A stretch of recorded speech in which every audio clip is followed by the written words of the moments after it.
This is my ToK essay breakdown series for November 2024. In these videos, I'll be unpacking the key terms from the title, as well as looking at the question through the lens of two AOKs.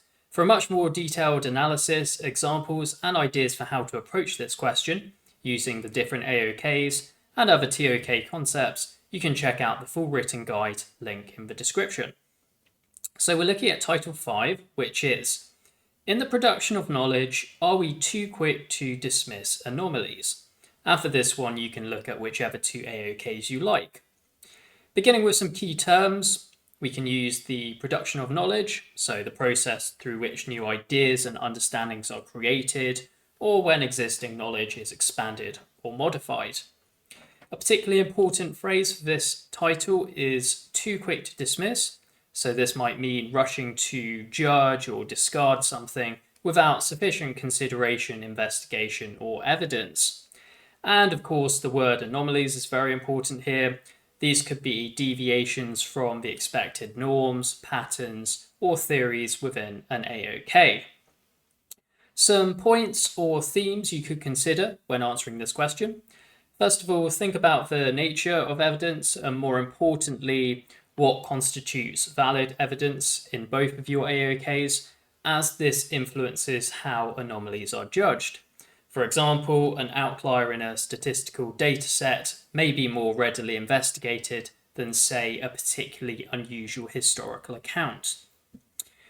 You can also consider psychological factors, so cognitive biases like confirmation bias, the anchoring effect, or just a general preference for the status quo, as being potential reasons as to why experts might unconsciously or even consciously dismiss anomalies that challenge their beliefs.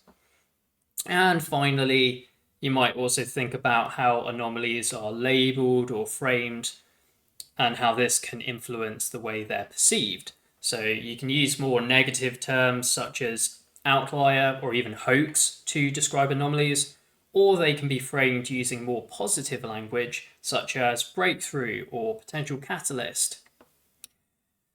Moving now into the AOKs, we'll begin with the natural sciences and contextualize what the attitudes towards anomalies typically are in this area. So saying something along the lines that anomalies, though potentially transformative, often face initial skepticism, especially when they're challenging well-established beliefs with extensive empirical support. And for this example, we'll use research into fast radio bursts, or FRBs for short. And the claim we can make here is that this case demonstrates that while scientists may initially be skeptical of anomalies, the scientific process has built-in mechanisms for self-correction, because in this particular instance, the FRBs were initially dismissed by some scientists as kind of mundane interference from human machinery, but further study revealed their astrophysical origins. For the counterclaim, however, we might say that this initial dismissal of FRBs highlights a potential tendency to favour familiar explanations over potentially groundbreaking ones. And this suggests it may sometimes take time for the significance of certain anomalies to be recognized due to scientists being too quick to dismiss them. Bring these ideas together in a mini conclusion, we can say that the case of FRB shows that while scientists must balance healthy skepticism with openness to anomalies, the scientific process ultimately promotes integration of unusual findings, leading to expansion of knowledge in this area. Okay, for the second AOK, I have chosen human sciences, once again contextualizing kind of the attitudes towards anomalies in this area of knowledge.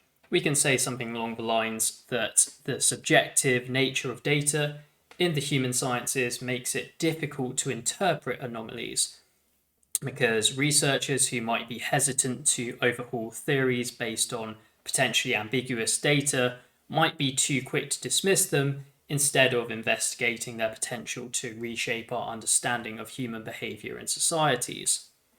A real-life example we can use here is Joseph Heinrich's research into the psychological traits among weirds, so This stands for Western, educated, industrialized, rich, and democratic versus non-weird populations. And he found that psychological findings based primarily on weird populations often don't generalize to other cultures. So the claim we could make here is that the generally warm response to Heinrich's research demonstrates that academics are often receptive to anomalies, at least when they are incorporated into a convincing case or argument.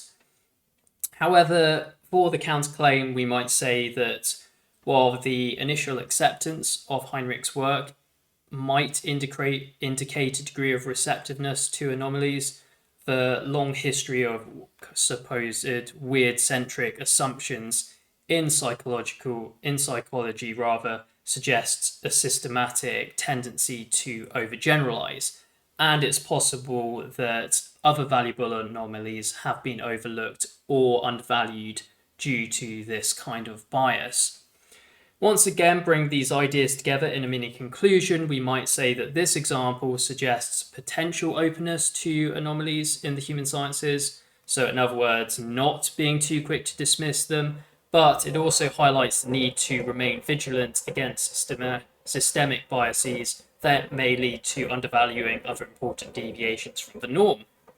Well, I hope you found that useful. If you did, leave a like. And for essay guides and personal feedback, feel free to check out my website, toklifeline.com. Many thanks for watching.